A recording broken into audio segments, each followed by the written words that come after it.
Ready? Okay, hi. I'm Dr. Jennifer, and I'm here to talk about the hyperbaric chamber. This is a mild hyperbaric chamber.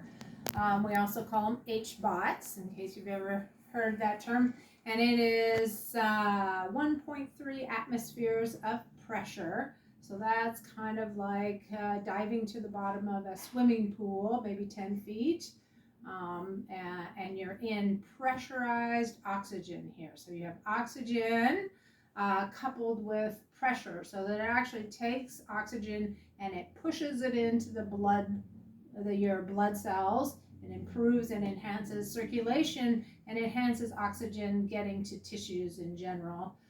So this is thought to actually help improve wound healing, immune system, brain oxygen to the brain, and so we use it for a variety of issues to enhance that activity. So we want to do, a lot of people will do it for like brain injuries or autism, for infections, either acute or chronic, for surgical repair, for recovery from, say, overdoing it, overtaxing muscles. Athletes use it a lot. So by increasing oxygen, driving it into those red blood cells, into tissues like your brain and stuff, it actually enhances immune function, and it can reduce inflammation. So it's actually quite useful in a number of chronic conditions. Contraindications, probably the biggest thing is if you have chronic ear sinus stuff, you can't stand going in an airplane or going diving under, the water, because it'll cause some pressure in the ears. Also, if you have emphysema, it's kind of contraindicated, not recommended for people who are pregnant.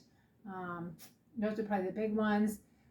Some like hemorrhagic strokes, I would wait at least until we know there's no risk of bleeding. Usually people do 20 to 40 dives, sometimes more, especially with chronic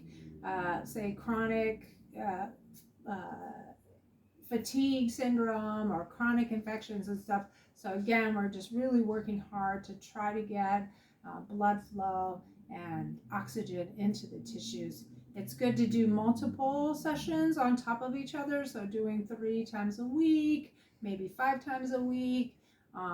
You don't want to do multiple sessions in a day unless you're doing them so that you're separating them out by about 4 to 6 hours. Most people are in the hyperbaric chamber for an hour to an hour and a half under pressure. It takes a few minutes to come up and a few minutes to go down. Probably the biggest issue is some people feel claustrophobic, although you can see it's quite large.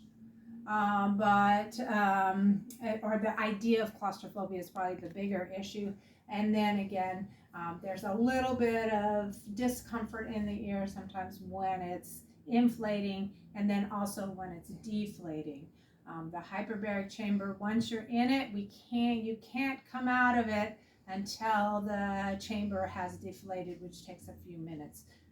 There's faster ways to deflate it, but we have to wait for it to deflate.